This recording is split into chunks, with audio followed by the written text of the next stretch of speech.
દશેરાના પાવન પર્વ નિમિત્તે નવો ઓગર તાલુકાને જે કર્મચારી માટે જે વર્ચ્યુઅલ બેઠકની ઓપનિંગ થવા જઈ રહી છે અને એના ઉપસ્થિતમાં સર્વ સમાજ અને આસ્થાથી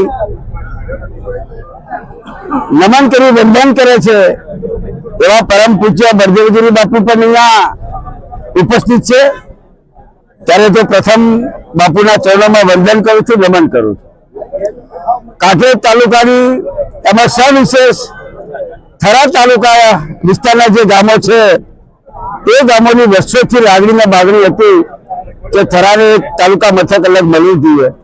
ત્યારે ઓગળ બાપાની કૃપાથી એમના આશીર્વાદથી ઓગળ નામથી તાલુકો અલગ બન્યો છે। એ બાબતથી કાંકરેજ તાલુકાની અને એમાં ઓગળ તાલુકા સમાવિષ્ટ જેટલા પણ ગામો આવે છે ગામોની સર્વ સમાજ ખૂબ આનંદ ઉમંગ સાથે આ નિર્ણય વધાવ્યો છે। આપ જોયું છે કે જે દિવસે જાહેરાત થઈ દિવસે બંને રાજકીય પક્ષના આગેવાનોએ ફટાકડા ફોડીને મીઠાઈ વેચીને આનંદ મનાવ્યો હતો।